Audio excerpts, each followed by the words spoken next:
What's up, guys? My name is Pack. That's Clint. Welcome back to the Pack and Clint show here on Total Coverage Sports. Super excited to have you guys back with us for another episode of these. Make sure you guys like, subscribe, comment, retweet, do all the different stuff.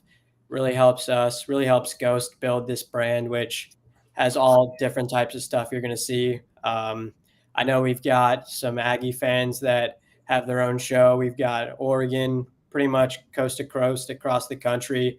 You'll find representation of a fan base and a conference in pretty much every stream you'll find. So check out all the different stuff here on the network.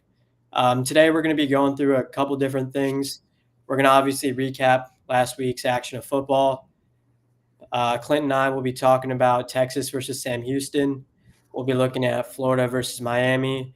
And then we're going to give, even though this is on the bye week, we're going to give a pretty brief introduction into Florida versus Texas, give you guys the need to knows and what to expect from Florida, and then what you should expect from Texas. Then we're going to go into some of the games this weekend. We're obviously going to talk Bama, Georgia. We're going to talk Oregon, Penn State. We're going to talk pretty much every big game you can imagine, LSU, Ole Miss. So super excited to have you guys here. Clint, how you doing? Doing good, man. Straight talk some football. Yeah, so we can jump right on into it. So obviously, Texas played Sam Houston last weekend. They won, I believe it was something like 55 to nothing. I think their fourth shutout during the Steve Sarkisian era with Pete Kwiatkowski. Always love to see that. Did you have any thoughts about that game? What impressed you? What do you still think Texas needs to work on? And where are you at heading into the bye week?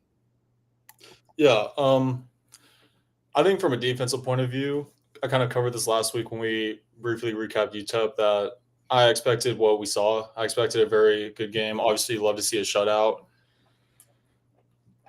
Offensively, Arch really impressed me. That was the big thing I was looking for going to the game, was to see if Arch was going to bounce back, if his confidence was going to grow, if he was going to be more sure in his throws and everything. And he looked the part. Only having 3 incompletions, throwing for over 300 yards, had some very difficult throws that he put on the money. Run game looks good. Totaled over 600 yards, which no matter who your opponent is, it's not an easy feat to do.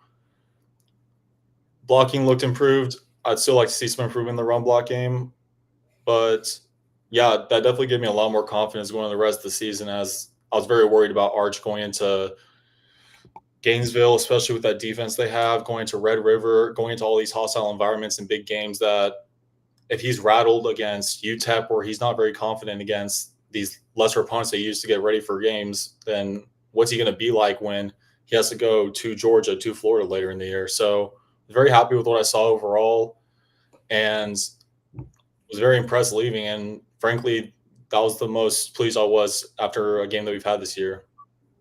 Yeah, I think you said it really well. For one, I was really impressed with Arch. Obviously, it's Sam Houston State, right? It's not Florida, it's not Oklahoma, but I was really encouraged with the process. I thought he was accurate. I thought he played on time. I thought he navigated the pocket really well. Those were all things that I wanted to see him continue to improve upon, and I saw that. I thought he did a good job getting to his second and his third read, letting plays develop, not trying to play too fast and escape the pocket when it wasn't necessary. I thought just in general, he played a very clean game. And that's what you need going into SEC play. You don't always need everything to be a 60-yard touchdown or a 50-yard touchdown or this explosive or that explosive. You just need to play clean football. And a lot of the time, you'll win that way, right? The biggest thing, and a lot of football coaches will tell you this, the easiest way to lose a football game is to turn the ball over and not execute. And when you're playing clean football, neither of those two things happen. So I was really encouraged by that from a Texas offensive perspective. Again, Texas defensively, you kind of know what you're going to get. You're going to get really good defensive play. You're going to get good D line play. The corners are going to look good. The linebackers are going to fit the run the way they're supposed to. They're going to play mostly cover three. They'll throw some match three, some Ripley's cover three in there, some Tampa two when they're in their dime package. You kind of know what you're going to expect from Texas, but that's not necessarily a bad thing, especially going into SEC play with the way they've looked. It doesn't look like they've taken any steps back from last year, which bodes really well. So I've been super impressed. I thought it was Texas's best game all around. I think you're right about the run blocking, still a work in progress. But again, you hope that over a bye week, you can sort of correct some of those things, watch tape, you can self-assess and see where something is going wrong. How can you fix that? You can try out different lineups again, see what's going to work and what's not. And then also heading into SEC play, you hope to see a little bit more innovation in the run game, whether that's from different personnel, whether that's different runs, right? It could just be we're going to incorporate more misdirection. We're going to run GT spinner. We're going to run counter, but we're going to do it based off spinner motion. We're going to do it based off of orbit motion. You can do all these different things to be a little bit more innovative in the run game that you haven't seen through 4 weeks, but might also just be because Sark is holding back for Florida and Oklahoma, where against Sam Houston, against UTEP, against San Jose State, you don't necessarily need to be super creative in your run game. Yeah, very well said. I know you put a note in the our chat the other day about what the run game ideally would look like if you're trying to get a lot of to get effective runs against Florida. And yeah, I would love to see a lot more innovation with that. After reading what you said, I'd like to see more than just the typical zone play that we've done because even against lesser opponents, our run blocking is still iffy, and it's still we're not getting those explosive runs that we desire. Just not we're not being as effective as we should be. So I think doing what you said, adding misdirection, doing a little more GT with all that, I think it could definitely improve it, and I'd like to see that. Yeah, since you mentioned Florida, we can start to go into Florida versus Miami, and that'll segue nicely into us talking about that next week game against Florida for Texas. So I went back and on Sunday or Monday, the days are kind of blurring together for me, but on one of those days, I went back and I watched the Florida defensive tape because to me, that's really the more intriguing matchup for Texas. You're really not all that worried about the Florida offense. Outside of Jaden Baud, feels like one of the worst offenses in all of the Power Four. So it's not really a question of are you going to have to get into a shootout and what does that bode for you? It's just how can you make sure that you're getting to 17 to 20 points? Because against Florida right now, that's probably all you need. So a couple key notes that I'm going to give, and I spent you were talking about it, Clint. I sent him like almost 400 words of just notes about that game. For one, Ron Roberts has done a really, really good job coaching them. They don't miss gaps. They don't bust assignments. They play really hard. They're obviously very schematically complex, but I do think there's an opportunity to run the ball. And Miami showed you this, and it showed something that you've seen a lot of Texas fans clamoring for, and that's the pony package.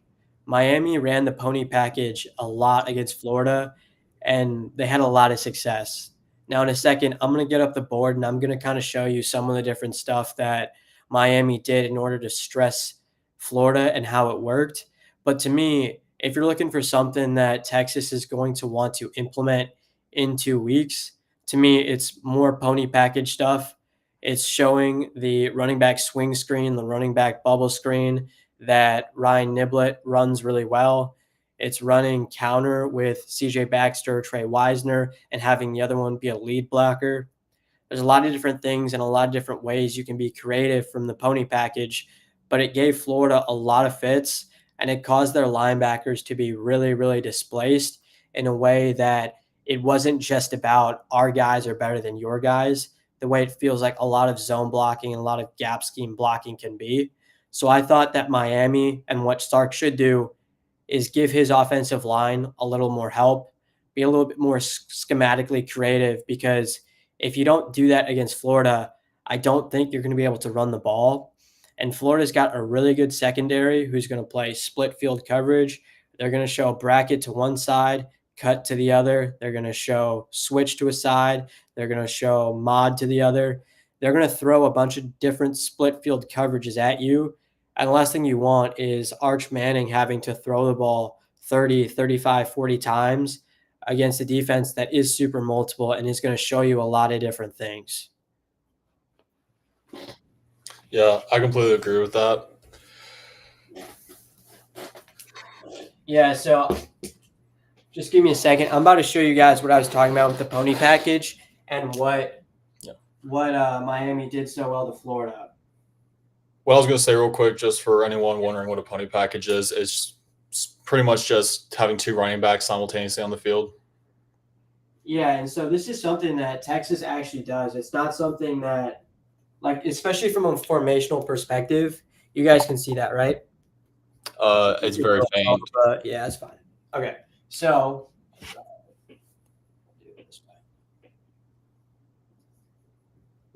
basically all you've got is you've got your 5-0 lineman, and then you've got a Y attached on the ball, okay? And then you've got two to a side, and you've got your two tailbacks. And how Florida mostly lines up is when they're in their mint package, what they would do is they would play a head-up nose guard. So he's playing head up on the center. And then they put a tackle right here. They put a jack. For you Texas fans, they call this the buck. And then they put an edge here. They put a corner here, a weak safety here, a linebacker typically right here, another linebacker here, and then they put their star, their corner, and their strong safety, right? You guys can see that decently? Yeah, that's good. Yeah. And so what Miami kept doing to them was two things. One, they would send this back in bolt motion. So opposite the where the ball was going, and then they would run zone, or they would run counter to this side, where they would get a down block here, a down block here, a down block here, a down block here. And what was happening was this linebacker right here was funneling with the bolt motion. And so when they ran gap scheme, because they got this guy here and they were able to pull these two guys, they now were able to combo up to this linebacker and to this linebacker, and they were able to get their corners and they were able to get their running backs one-on-one with weak safeties. So what ended up happening was they got themselves into really advantageous running spots. They got their backs in good spots, and they kept taking advantage of the pony package, the fact that both of the backers were heavily responding to motion. They would counter based off of this, and they would throw the swing screen here. They would rocket the Y across, and they would throw it to him here, because this linebacker is now super worried about the back, so he's now stepping up, and no one's taking the linebacker. So what you saw to the pony package was the Florida linebackers were in a tremendous amount of conflict. They weren't able to fit the run the way you normally would.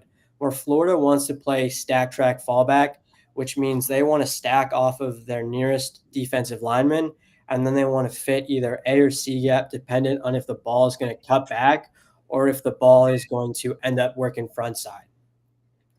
And so what ended up happening was Florida's linebackers couldn't fit normally because they were having to jump over two gaps, or they were having to leave the box because a back was bolting out. And so things like that are stuff that I really want to see Sarkisian do against Florida, stuff that I saw Miami have a ton of success with, and it's something that's well within the realm of what Texas can do. They're not a team who can't run the pony package. We saw this a lot 2 years ago when they had Bijan Robinson and Keelan, right? And even last year you saw it at times, especially in the Georgia game where they had Ryan Niblett or Jaden Blue or Ryan Niblett and Trey Wisner out there. So this is something that Texas has. You just have to see it. And if they do it, I think there is a chance for some explosives, and I think you can really make Arch Manning's life really easy. No, man, you said that perfectly. I think we should definitely do a lot of that. I do worry a bit, though, with the pulling with the guard and tackle about the guard getting to the right block and getting there in time. Because from what I've noticed about Connor Stroh, especially if we're taking that to the right side, he isn't very fast on his feet. He's not very quick either. So I feel that it could maybe get blown up when we do that. But obviously, you have to try it out. You have to see if it works. The other thing is that with Wisner and CJ Baxter supposed to be back for Florida? Yeah, I Okay, believe so. so we should have a fully healthy running back room for Florida. Having Wisner and Baxter both there, I think that'll definitely help a lot. I think you definitely incorporate, if he continues with holding onto the ball, some Jarrett Gibson in there, because Gibson's looked like a great runner as of now. He's really that back that you have that can get those extra yards after contact. What if we put Wingo in the backfield for Pony a couple times? Yeah, I like it. I Yeah, would do. that's not a bad idea at all. Yeah, I think especially if you get him out on screens where he's really comfortable, I think it's a good idea, especially if you feel comfortable with Parkin Livingstone and DeAndre Moore blocking, which I feel comfortable with. I would do this. I think it's a good way to get good numbers, get Ryan Wingo early in the game, feeling the ball and being engaged. So I think this is a good idea. I would do it. I would show the pony package in a lot of different ways, not just in 21 personnel or 20 personnel. You can do it from 10 personnel. You can do it from 11 personnel, right? If you're going to run gun pro strong with two backs flanking the quarterback, it's not limited to just 20 personnel. So I would do it. I would show it in a bunch of different ways. And I would really force those Florida linebackers to prove that they can handle the run game when there's two backs there and that they're not going to be displaced by all the motion. No, yeah, I mean that's perfect. And also, you can correct me if I'm wrong, but I can recall Xavier Worthy being lined up in that package sometimes. I don't remember if Jordan Whittington ever did, but in general, yeah, we've seen that before. One of the plays that really comes to mind, I don't know if this was Pony, but I know Xavier Worthy was lined up in the running back slot, that they had the flat out to Worthy where the two Bama players collided with him. He spun off and got the first down. So yeah, I would definitely love to see a mix of all that. Just really see Sark's creativity that he's known for out there, and hopefully we can get a lot of movage, and we're able to counter whatever Florida throws at us. Because I know Ron Roberts is a very good game caller, and it's going to be a tough task for Arch and the whole entire offense. I mean, it's not going to be an offensive game at all. It's just going to be a game that we're going to need to really, one, protect the ball. That's going to be the biggest thing for us. And two, I'm not going to count any explosive plays. Just be able to methodically move the ball downfield. If you can do that, get about 20, like you said, we should be fine. Yeah, I think that's a good point. And then the last thing I'm going to bring up with this Florida game is I think if you're a Texas fan, expect to see if Sark wants to condense formations. I would expect a lot of corner pressures, a lot of nickel pressures. You saw this a lot last year with Georgia and Vandy, where anytime that Texas was in a condensed set, they would bring a cornerback or they would bring a nickel. They would bring someone that was external of the box, because the problem is when you're a condensed formation team, pressure can come from anywhere. It's really hard to ID pressures because normally when you're a spread formation team, if the cornerback's going to come, he has to cheat early. He's going to show you that he's coming like a second before the snap or a second or two, because he has to creep up. Because if he's coming from 10 yards off, he's not getting there, right? And the entire point of these pressures is to get there quick. So when you condense, you remove the need to creep up or to cheat as a corner or as a star or as a middle linebacker. So if Texas is going to run a lot of condensed splits, expect a lot of pressures from Florida that come from the edge, that come from corners and linebackers and safeties and all of that different stuff. And I would expect that Texas struggles if they try to be super condensed, because Miami had this problem where Florida was sending a bunch of condensed pressures and Miami had a really hard time blocking it. And they really did not have success against it. And that's a very good Miami O-line with a tremendous protection setter in Carson Beck. So I wouldn't, if I was Texas, I would try to spread Florida out and make them just cover. I don't want them being able to be exotic in terms of where they're sending pressure from or how they're sending pressure. I want to dictate the terms. And to me, that's being a little bit more spread than being condensed, even though we know that Sark wants to condense in order to spread. No, that's perfectly well said. I know we're going to be going to picks later, and we're waiting for Aggie Boy. But I think that's the perfect time that we can mention this though, because we saw some big news in college football today. We saw, especially, it was all out of the state of Oklahoma. Start with John Mateer, going to be out for a good amount of time. I mean, what do you think impact wise that does for Oklahoma, as they're going to be having Michael Hawkins be in for the amount of time that he's gone? How do you think this is going to affect their trajectory for the rest of the season? And how do you think that their offense is now going to be, I guess, schemed up, and how do you think it's going to play out? Yeah, I think it's a really, really big loss for them. I'll just be honest, they can't run the ball right now. And it felt like John Mateer was their entire offense. He was, I'm pretty sure, their leading rusher. I think he might also have the most carries for them. Obviously, the pass game, we know what that is. It's an incredibly explosive passing game. Without Mateer, it feels kind of like how it did last year, where they had a really good defense, but the offensive line couldn't protect. They couldn't run the ball. And it's a wide receiver core that, while good, isn't good enough to protect you from having a bad O line and no run game. So to me, this is a pretty significant loss. I think that for me, they have Kent State, and then I think Red River is a really, really tough game for OU. I just don't know how they're. It feels kind of like last year where Venables is going to have to create a lot of turnovers in order for them to win, just because you don't trust their offense to go and score on this Texas defense. And then you look a little bit later in the season, right? It's South Carolina, Ole Miss, Tennessee, LSU, Alabama, Missouri, all really good teams, teams that you really need John Mateer for. So I'm hoping for them, and I'm hoping for him that he can get back soon. Would like to see him play against Texas, to be honest. I really like seeing those big time matchups. So it's a really big blow for them. It's a tough loss, and you hope him a quick recovery, and you hope that OU doesn't collapse because of this, really. No, yeah, I agree with everything you just said, especially with the hope for him to be back for Red River, because don't get me wrong, if we're playing Michael Hawkins, I feel a lot more comfortable going to the game. But yeah, Red River's known for being one of those rivalries where you don't know who's going to win. I mean, take out 2022 and 2024, going all the way back to 2015, they've all been one score games. So, I mean, it really kind of takes away from the rivalry in itself. Also, yeah, to your point about the rushing game, he has the most carries for them, and he is their leading rusher with 190 yards.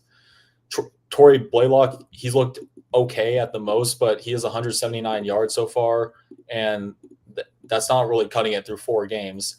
And I think it'll be closer than last year, because don't get me wrong, you're not going to be playing their wide receiver 6, 7, and 8, but because they have Sategna, who's pretty good. You have a better tight end than Connect this year, and then they got Deion Burks and Keontae Lewis, who have been pretty decent. But it is going to take away from their offense, because Michael Hawkins is not the passer that Mateer is. He's not someone that can really create those plays. He's one of those guys that he really wants to be against a team who he can run the ball on, because that's his big strong suit. One player he really reminds me of is Gerard Hurd from 2015. Whenever I look at him and Michael Hawkins' game, I think they look very similar. I think Michael Hawkins is a stronger arm in that sense, but I think overall they play very similar types of games. So I think the offense is definitely going to be schemed different. I think it's going to be kind of like what we saw last year at the end of the year for Oklahoma. But yeah, it's a big loss for them, and hopefully for their sake he can come back, because they got some big games and they look like they were going to have a good season. Yeah, and then the other news that came out today was obviously the SEC schedules, which I believe were for obviously next year, and then also 2027, 2028, and 2029. We saw Texas is now going to face Tennessee on the road. They're going to face LSU on the road. I believe it's also Missouri on the road, and then A&M on the road. And then at home, it's going to be, I believe, Ole Miss, and then is it Auburn? Are they So facing? so I can pull up the home slate right now. I got it on my computer.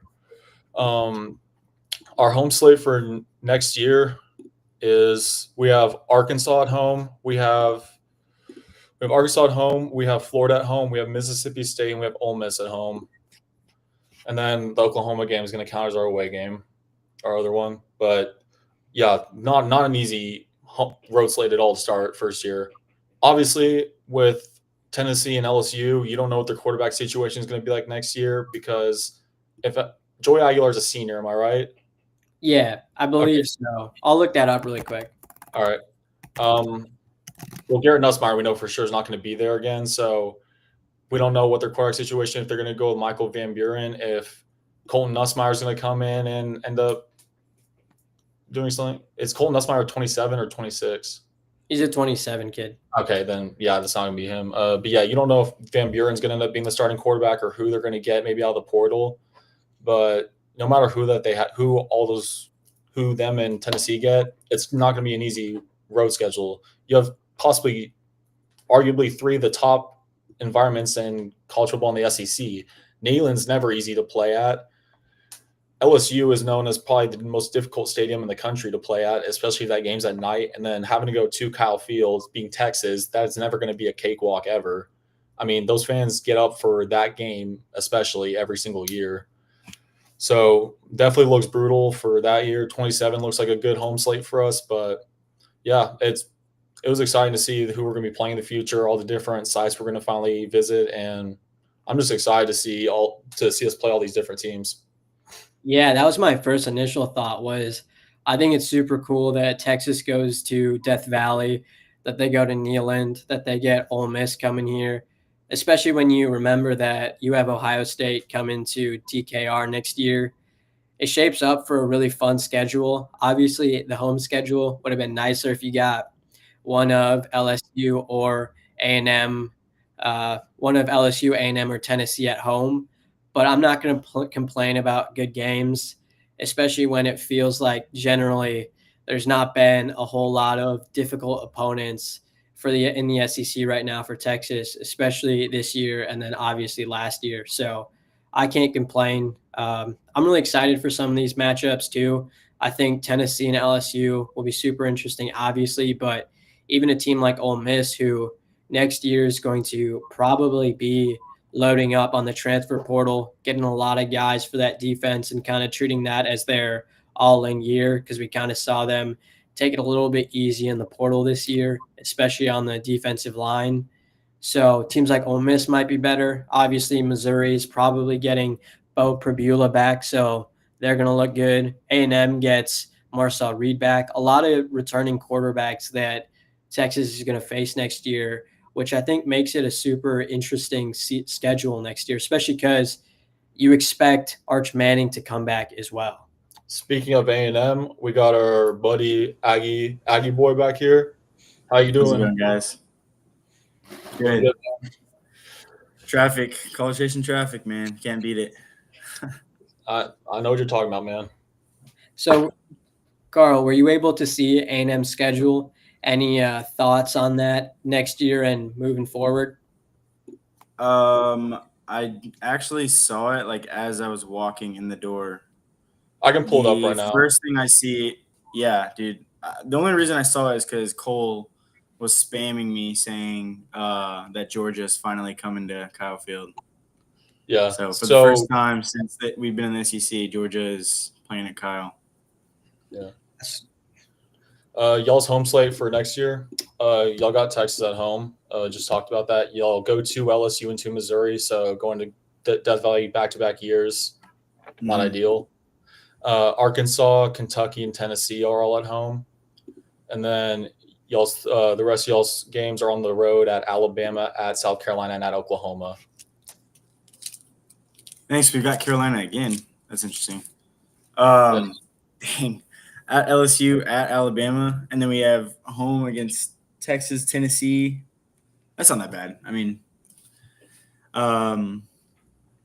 yeah, it could be worse. I guess it could be Florida this year, but yeah, I can't remember the last time we played at Oklahoma. It's got to be 15 years. Probably like 2011 or 2010. Yeah. No, I think it was 2011 because y'all beat them in Kyle Field in 2010. I think.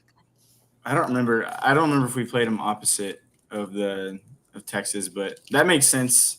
That makes sense that they were going to give us Texas at home and then the other two on the road. It just kind of stinks that it's LSU, but I do think it's odd that they're making y'all go to Death Valley 2 years in a row. That was was either that or go to Texas 2 years in a row, and I'm sure that because those are 3 permanents. We couldn't play. If we would have played LSU and Mizzou at home, that means we would have had all 3 of our permanents at home, and then next year we'd have them all 3 away. So yeah, that's right. they had to sacrifice one of the teams. I figured it was going to be LSU. I just didn't think it was going to be Missouri also. Dang. I think they did a really good job of balancing the schedule. It doesn't feel like any one team. I'm just briefly skimming through all of them. It doesn't feel like any one team just got a terrible schedule or got a really easy one. Kind of feels like everything's pretty balanced. Ole Miss is going to have to go to, obviously, Texas. They're going to play Florida. They're going to play OU, but then they also get Georgia and LSU at home. Bama's got a pretty decent schedule where it's balanced, where they get Georgia at home next year, but then they also have to go to Death Valley and they have to go to Neyland. So it feels like everyone kind of got a good schedule. It doesn't feel like how it was this year where you got 2 or 3 teams with really, really tough schedules. And then there's a couple teams who aren't playing the best teams in the SEC. Yeah. And I'm pretty sure, Clint, we play Arizona State at home next year, right? As our non-conference. Yeah, let me pull it It's up. either at home or on the road. I know we play Arizona State, though. Pulling it up right now. So yeah, next year y'all will play. So y'all got Arizona State at home in game 2. That should be good. Pretty good schedule, actually. Yeah. Evens out. Yeah, and I mean for us, having Ohio State at home definitely makes up for, compared to our road slate, a weaker home slate. So it's gonna be a generally exciting season next year overall for us. Yeah. Yeah, All right. so now that we've kind of wrapped up talking about some of the current news that happened, and then obviously Clint and I talked a little bit of Texas, we're going to get into our prediction shows. Last week, I went 3 of 5, and then I think Clint and Carl both went 5 of 5. Then No, get I any. went 4-1. I picked Nebraska. Oh, yeah. So the games that we all got right were Ole Miss and Tulane, which ended up being a blowout. We all got Florida, Miami right. Ended up not being a very close game, and then we all got Oklahoma and Auburn right, which Carl was closer. It was a lot closer of a game than you and me predicted. Me and Carl both predicted Texas Tech, which they're looking good this year. And then I was the only one who predicted Michigan. So you guys ready to get some picks? Mm-hmm. I am. All right. Starting with the first game, we got Notre Dame, number 22 Notre Dame at Arkansas in Fayetteville at 11 a.m. Central Time on ABC. One of y'all want to take it to start? Yeah, I'll start. This game is going to be really high scoring based off everything we know about these two teams. Notre Dame right now seems like they're a turnstile defensively, trying everything.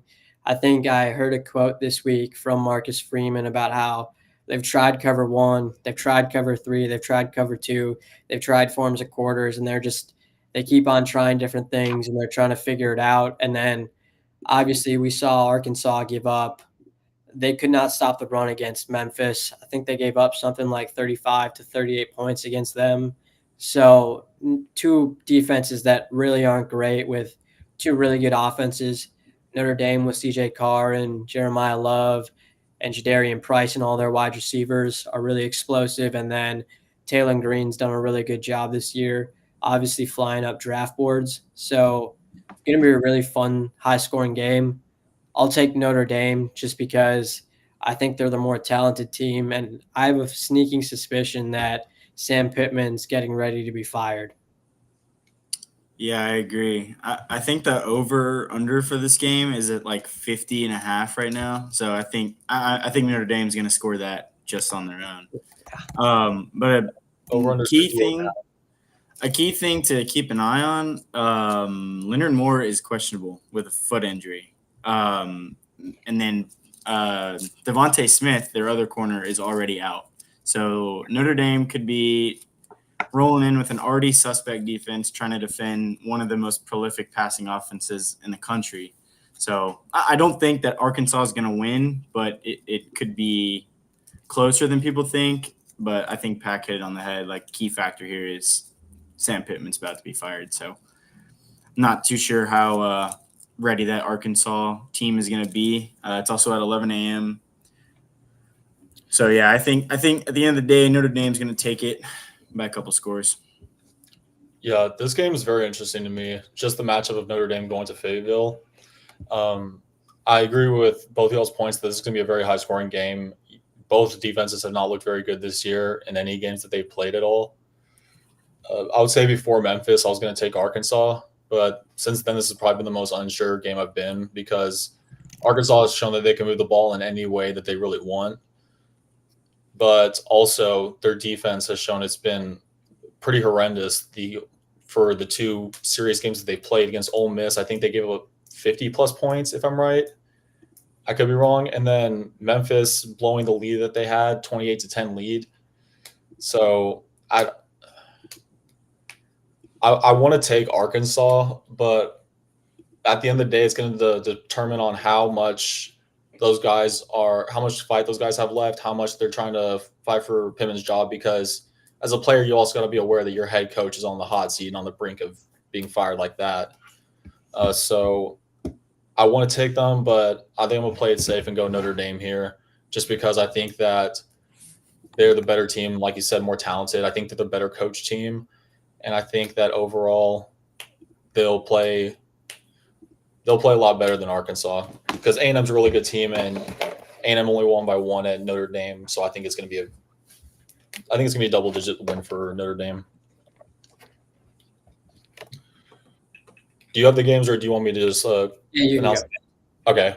So for the second game we've got on the slate, I'll let Aggie Boy go for this one first. Auburn at number 9 Texas A&M at 2:30 p.m. Central Time on ESPN. What are your early thoughts on the game?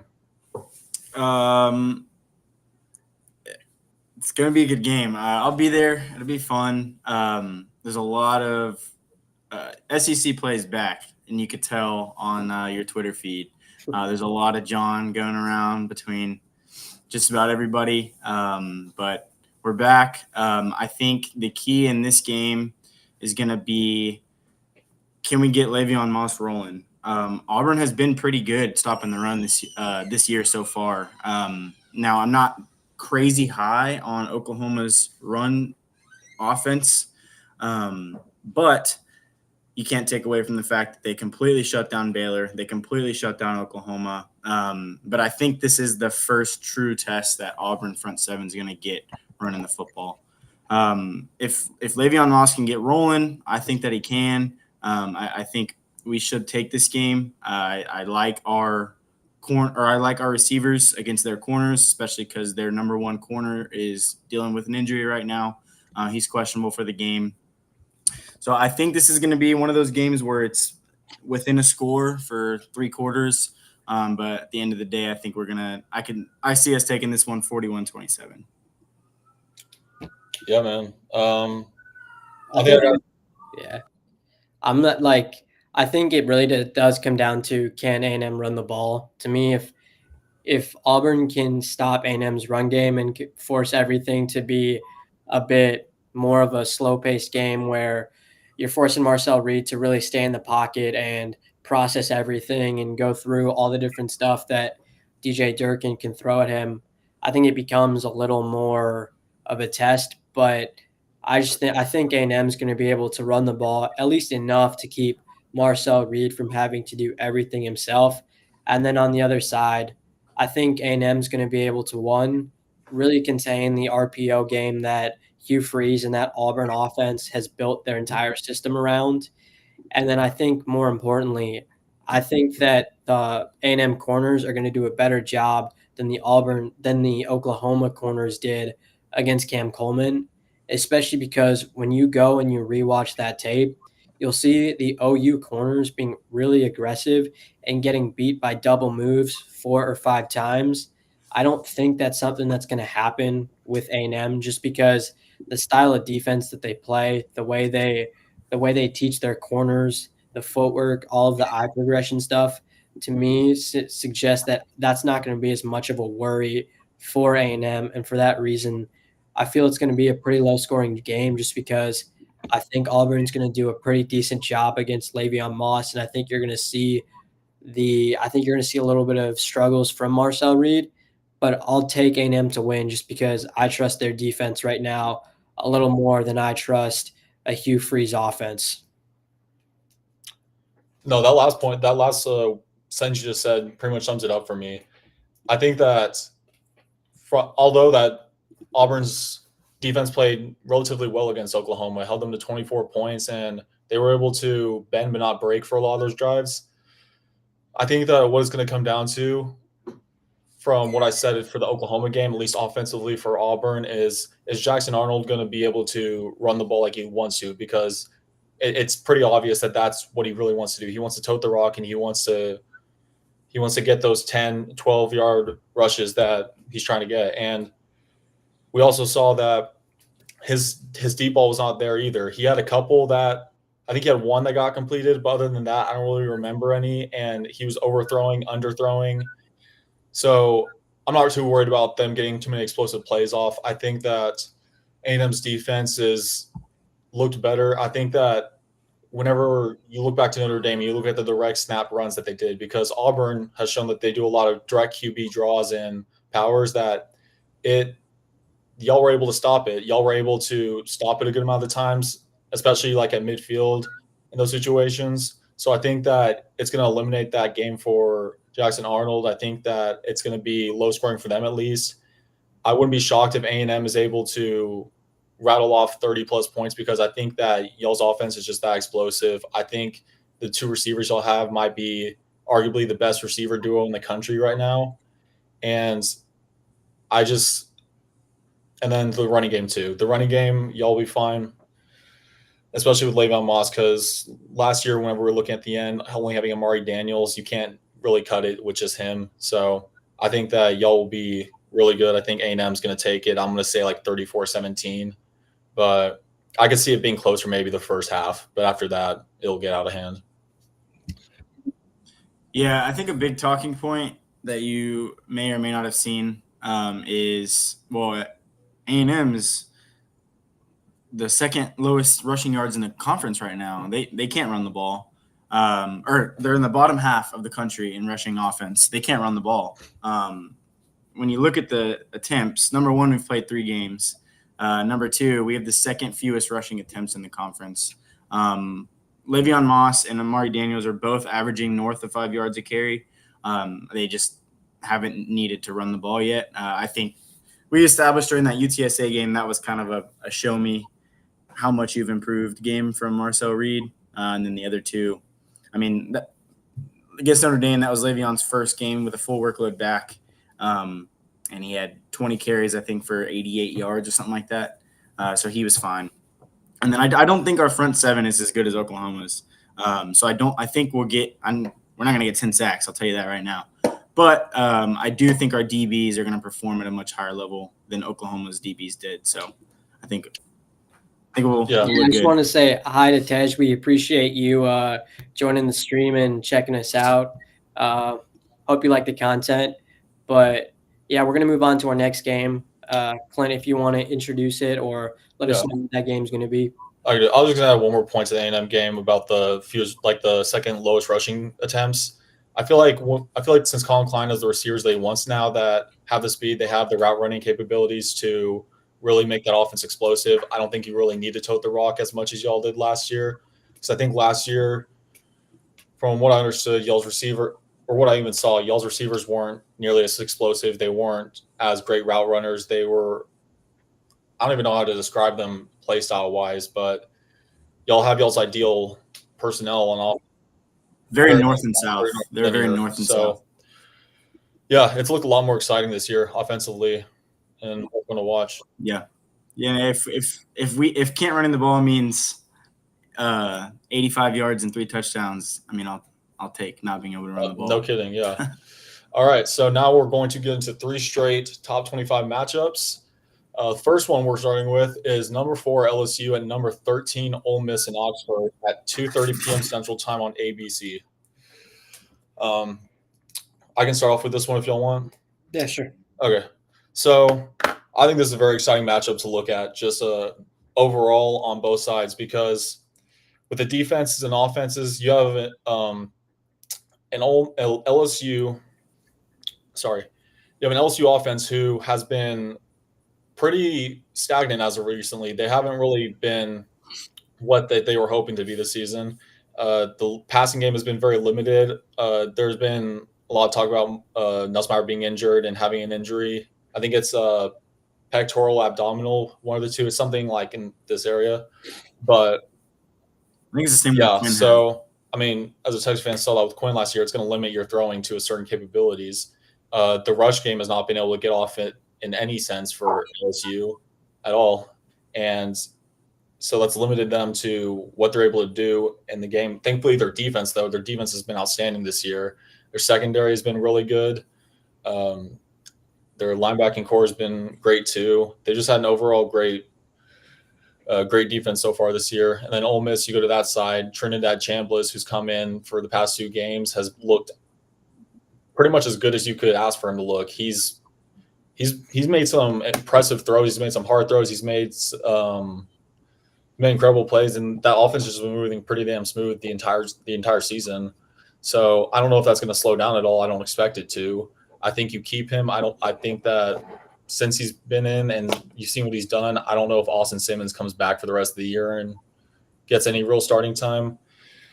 But yeah, I think it's a very interesting matchup overall. I think in Oxford, I like Ole Miss just because I trust the Ole Miss's offensive ability to get points, and more than I trust LSU to keep up with them in terms of scoring, because when you have an offense that's explosive as Ole Miss is in, can beat you in a number of different ways, I think that you're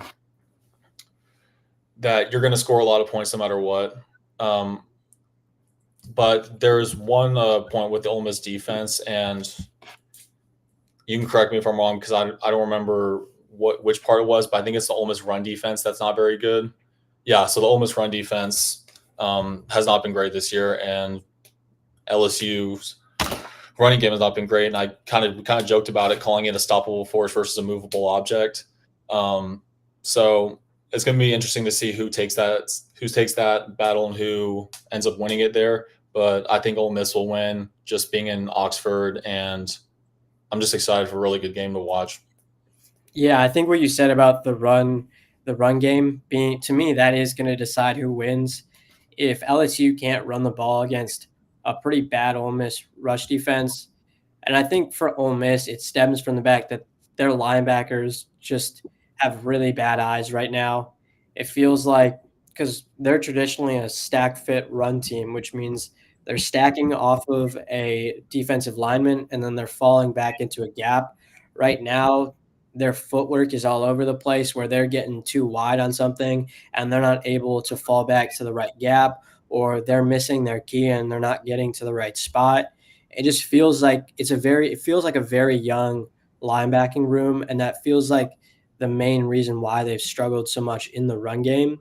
But if LSU can't run the ball against them, it doesn't really matter because Ole Miss has done a really nice job against the pass this year. And again, these Saban Roberts style teams that play split field coverage where they're based in man match quarter stuff, they give Nussmeier a lot of trouble. We've seen this now 3 times where he's played against teams that come from this tree, whether that's last year was Ole Miss and Florida, and then this year was Florida again. And the numbers and the tape don't look all that impressive. You don't see LSU receivers running to grass. You don't see a lot of space. And part of that is just because they're running so much quarters and they're getting internal brackets on slot receivers, and they're making everything really tough and they're making windows really tight where Nussmeier isn't allowed or isn't able to throw to open guys. And that's why you've seen the pass game really struggle against those teams. I mean, last year in this game, LSU Ole Miss, Nussmeier was 22 of 51, which is, I think, less than 45%, which to pretty much everyone is pretty terrible. So to me, if LSU can't run the ball and Ole Miss is able to stay too high and really mix and match what coverages they run, I think LSU is going to have a really, really hard time scoring. And then on the other side, I think it's a really interesting matchup just because Blake Baker's a pressure based coach. He wants to send 5 or 6 on almost every snap. He's super exotic in terms of what he's doing. And then you've got Lane Kiffin, who in his own way is pretty exotic, where he's going to run a lot of different motions. He's going to run the same plays, but do it out of a ton of different formations and really stress you as a defense. And I trust him to be able to attack the man coverage that LSU is going to run.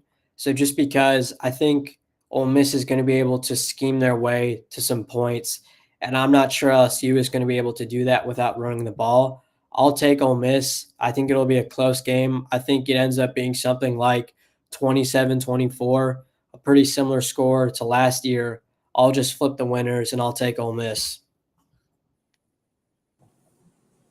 Yeah, I would agree. I'm gonna take Ole Miss too. I had them. I'm came to the final of 30-20. Pretty much the same thing you said. I don't know if number one, obviously, I don't know if LSU is gonna be able to run the football. That's the number one thing. They really haven't been able to run the ball for the last 2 years, and it's bit them in a lot of these big games where teams kind of have an aspect of their team that's suspect. I mean, last year A&M was, what were they, like 13th in the SEC in run plays of 20 yards or more. So you can have kind of a suspect aspect of your defense when you play LSU if you are good on the other phase. So if this Ole Miss team can lock down their receivers and play good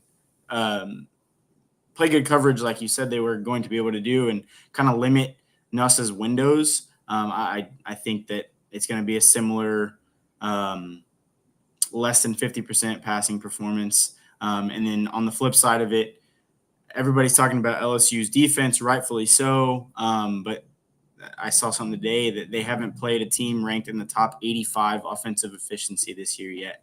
So LSU's defense could be very good. I don't think they've been tested yet. And this one, like this really reminds me of Ole Miss, Arkansas last year when they were saying, oh, Arkansas is really elite on this side of the ball. They have an explosive offense. And then all of a sudden they get tested for the first time in Fayetteville against Ole Miss, and it's 28-0 in the first quarter. And you're like, I thought this game was going to be close. I'm not saying it's going to be like that, but I could see like a 14-0 within 6 minutes. Like, wow, what on earth is going on? Yeah, you make a good point right there about LSU's defense not really being truly tested because from what we've seen up to now, Florida has one of the most anemic offenses, and so does Clemson. They both have looked terrible offensively, and there's really been no game but that for LSU maybe against Southeastern Louisiana. Other than that, they've not looked good offensively in any of the games that they've played. So you do make a good point that they have not been tested, that they haven't really faced anyone with an elite offense. And I think Ole Miss will be a real telltale sign if that secondary is really that good, if that defense overall is really that good, or if it's just they had the benefit of playing two teams that are on life support on offense. It's crazy. If we would have looked back and someone would have told us 6 weeks ago that we'd be trusting Trinidad Chambliss more than Garrett Nussmeier, we would have been. I would ask you who. I didn't know he was even 2 weeks ago. Yeah. I don't think Ole Miss fans knew who he was. No, dude. Yeah, you're right. And then also to that point, like to think that Florida and Clemson, who both have quarterbacks that were preseason and top 5 in the Heisman race, who are looking to have amazing years and have really explosive offenses, to be probably 2 of the worst offenses in the nation. I mean, this year's looked very weird, very, very opposite of what we thought it was going to be like. But yeah, now we got for our second to last game, probably could be the biggest, arguably. We have number 6 Oregon at number 3 Penn State in University Park at 6:30 p.m. Central Time on NBC. That will be a night out game. I will let Pac start with this one because I know Dan Lanning is one of his guys. Yeah, obviously I'm super familiar with the Oregon system. Those who like you guys obviously know this, but I've been able to study them for a couple years now. I've seen some of their playbooks. I've seen kind of the way they install things. Definitely a system I'm super familiar with. So to me, I think this is going to be a really, really close game. I've watched Oregon extensively over the past week. I even put a post out about one of the ways that they fit the run from one of their fronts, which is the mint front, where they're running a stunt and plugging the backer.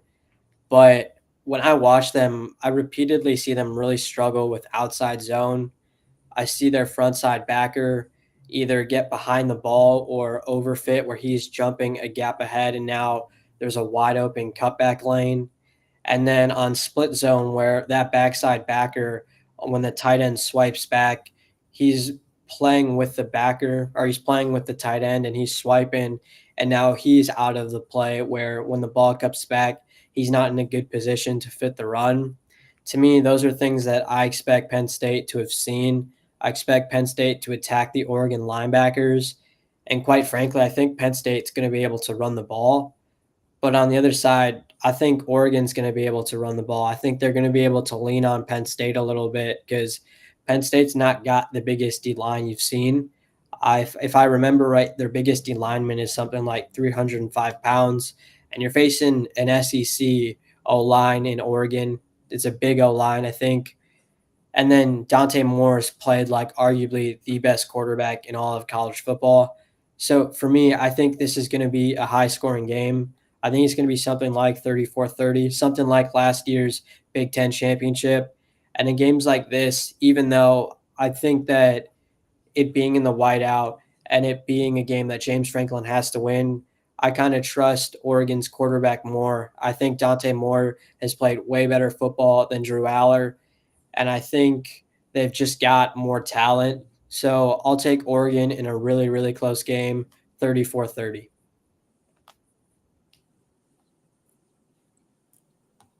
Yeah, I think I'm gonna go.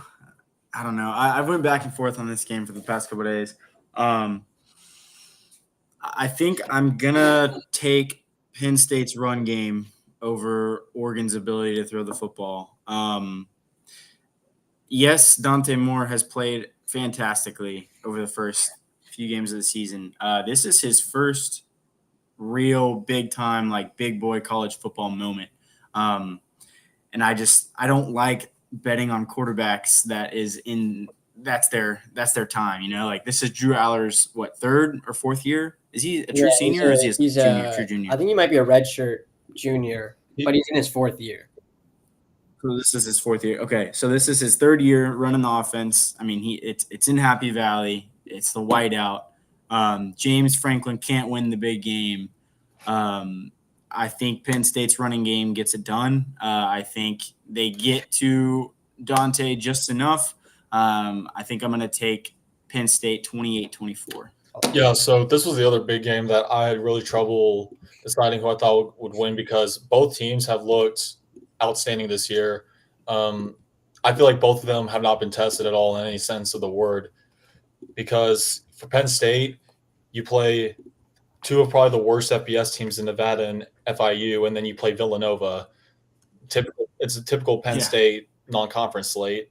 No offense, Penn State, but it's what we usually see from them. And then Oregon, you have Montana State, Oregon State, who are they're not good teams. You have Oklahoma State, who just fired their head coach from Luke because they lost to Troy last week, so they're obviously not a big test. And then Northwestern, I mean, they're essentially what Kansas used to be for the Big 12. So I think both of these teams are really gonna show what they're made of this next week. I like your point about Dante Moore having his first real test because you're right.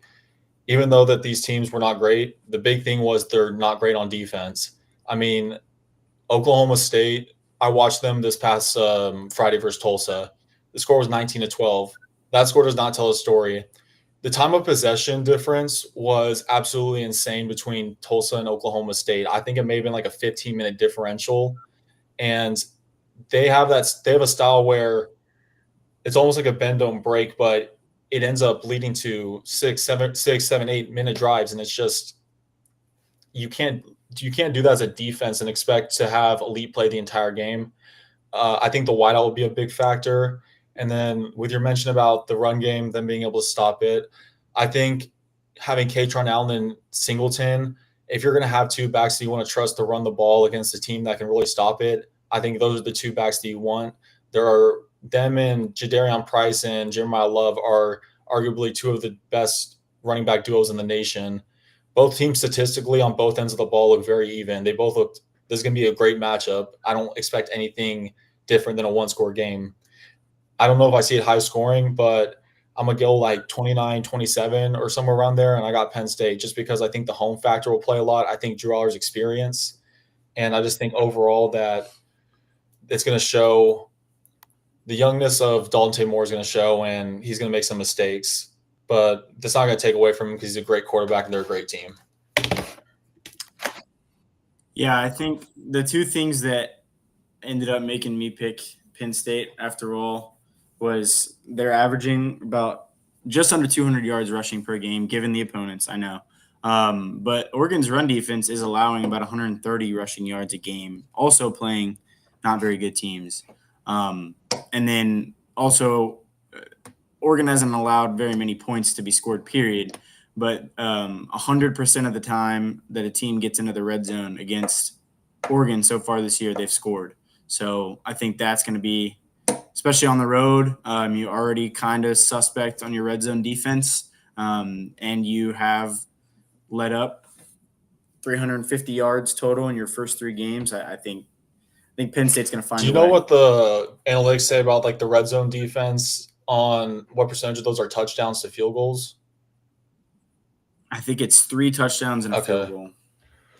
So they haven't been really testing the red zone at all either recently. So yeah, it'll be interesting because I mean, yeah, all the points we made, and then also another point I want to make about those bad teams that they played. They don't have any offense. They have no offensive identity at all. Yeah. So yeah, it'll be a very exciting matchup.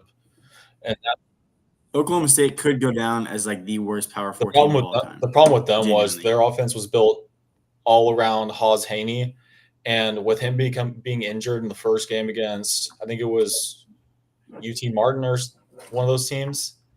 I could be wrong, but when you have your offense built around one guy and that guy is out for the season, you have real trouble finding an offensive identity after that, especially when the backup does not play anything like the starter. So, yeah, they could go down as one of the worst, even with a win. You have those 0-12 teams. But, all right, I think it's time that we go into our final game of the day. This is the one I'm most excited about, and I think both of you probably feel the exact same way. We have number 17 Alabama going to number 5 Georgia in Athens at 6:30 p.m. Central Time on ABC. Georgia looking for revenge after what happened last year in Tuscaloosa. Whoever wants to start this, y'all go ahead. Yeah, I think it's super interesting just because I think this is the first time that Bama's been to Sanford Stadium in something like 16 years. It's been a really, really long time. So that obviously changes some of the dynamics of this because obviously everyone knows that Georgia's 1-9 against Alabama in the past 10 matchups, but I don't know that any of them have been in Sanford Stadium, which brings a fun twist. And then you look back at Georgia's last performance defensively against a good passing attack. It wasn't great. Corners not doing a good job getting their head around and finding the ball. Felt like the way that they were playing their safeties, where they were playing with vision off the quarterback, kind of eliminated some of the strengths of the coverages they run. And it was turning into man underneath stuff, which eliminates a lot of the different things that their base coverage, cover 7, does really well for them. So those are things that, to me, I'm not sure you can fix in a bye week. I think that Alabama is going to be able to pass the ball. I think they're going to hit a couple explosives. But at the same time, I don't think Alabama is going to be able to run the ball. They really struggled against Wisconsin.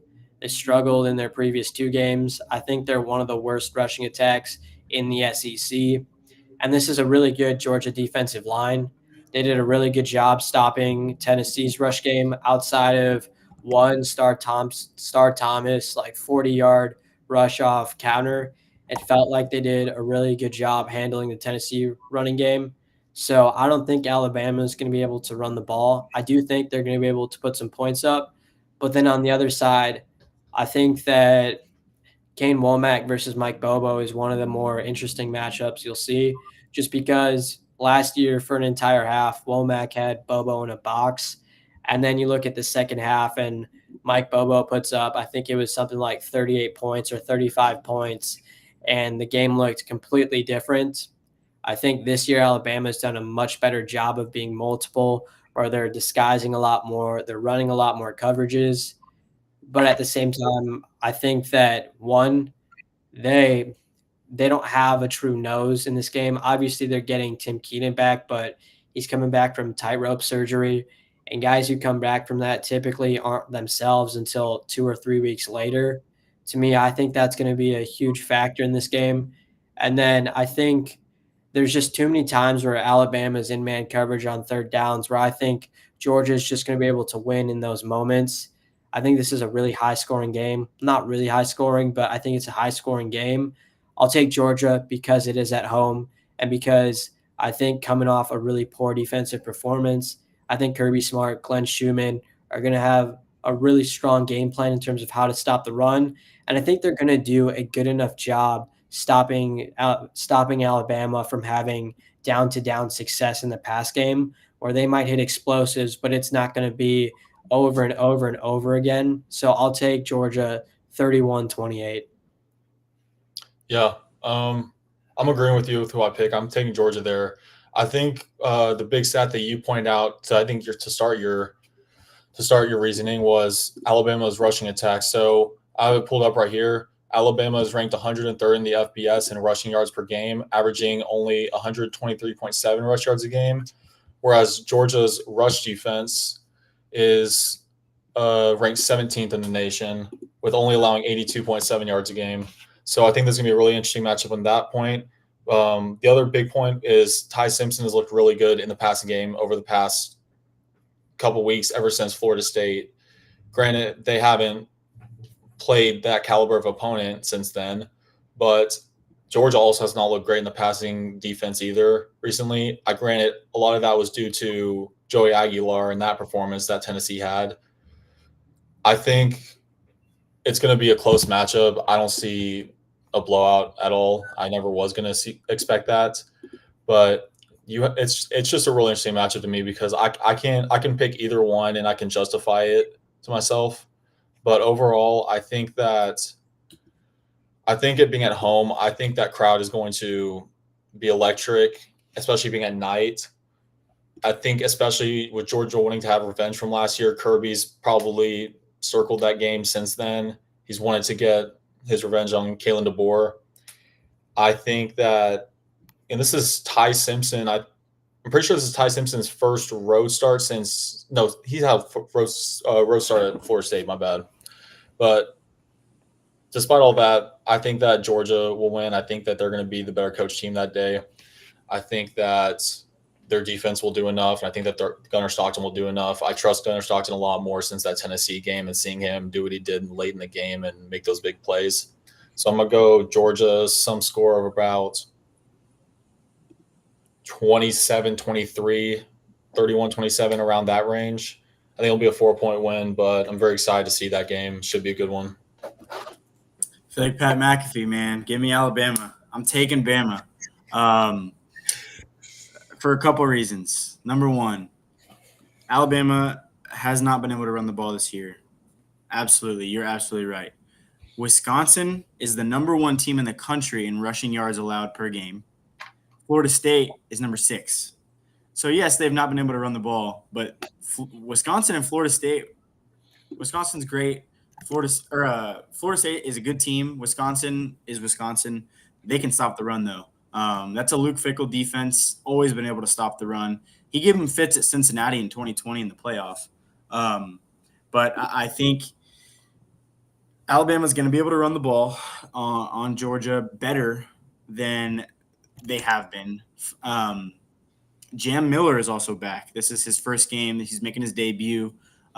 Georgia, you saw how they were against Tennessee. I think Ryan Williams is better than any Tennessee receiver. I think Alabama is going to show you why they are so high on Ty Simpson. He's going to show you why he stayed for 3 years. behind Jalen Milroe and waited his time. I like Alabama in a close game here. I want to make a point about the rushing defenses that you talked about. Wisconsin, I fully agree with that point. Wisconsin's a great rush defense. Despite how they are offensively and how the rest of the team looks, they're good in that regard.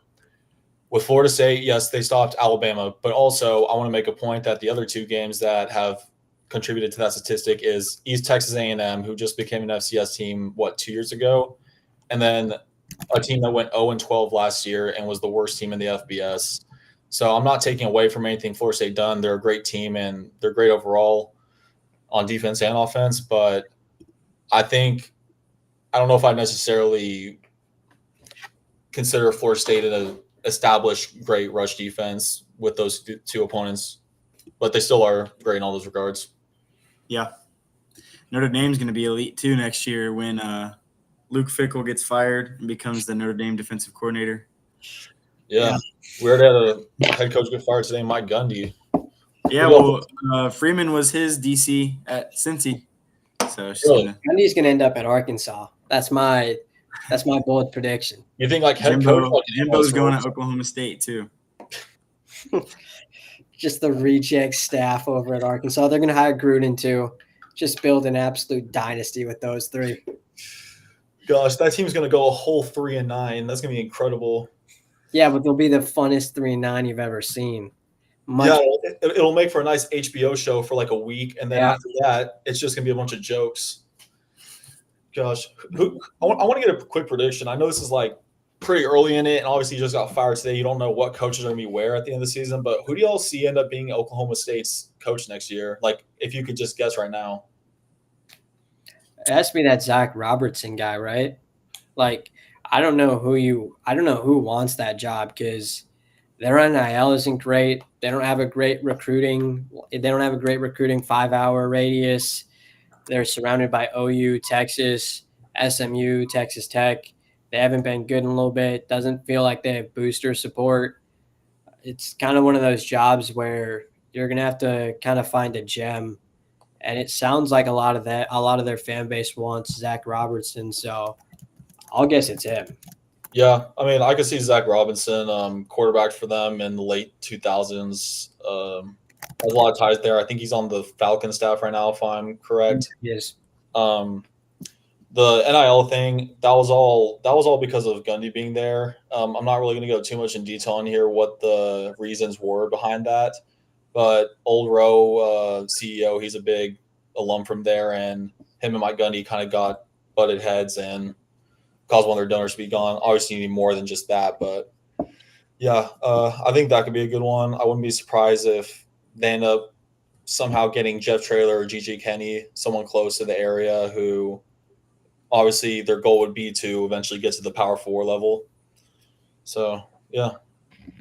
I actually kind of a bold take. I could see if I could pick just throw a name out there. I think Alex Golesh, that was his first job as a coach, was Oklahoma State. Coming from a program that, I mean, it's South Florida, right? And he's doing great things, but I think Oklahoma State has the cash and the pockets to offer him much more than that. And Clint, you made a great point. NIL can be there. They've got alum, they've got people that are ready to give. And I could see him taking that job. That's if Billy Napier doesn't get fired and he doesn't get offered that Florida job. But I think that's a name that some people are probably going to talk about pretty soon. Yeah. I was talking with the Oklahoma State guy earlier who knows people who somewhat within the program, and he was saying that pretty sure Gundy was supposed to be fired last offseason. You were telling Zach. But I think during that time they really built like a war chest of money for whenever they were ready to fire him. And the Tulsa loss just got the president and AD on board with the rest of the board and boosters. So I think that they have the money they need to get the coach. It's just, do you want to go there? Do you want to have the risk of the very little recruiting grounds that a lot of Big 12 schools struggle with? You see almost all the schools take 3 stars and try and make them into gems that end up being great talents. But yeah, it's very interesting news. Anything else y'all guys want to add to this? No, we just want to thank you guys for being here again. Please make sure to like, subscribe, comment, retweet, do all the different stuff. Go check out Total Coverage Sports. Got a ton of different shows. I think later tonight there might be a show where Avery is talking about the Aggies. There's a couple shows a week where they're talking about the SEC. They're talking about the Big 12. We've got an Oregon fan who talks everything Big 10. So go check out the other shows. We really appreciate you guys being here and have a good night. Okay.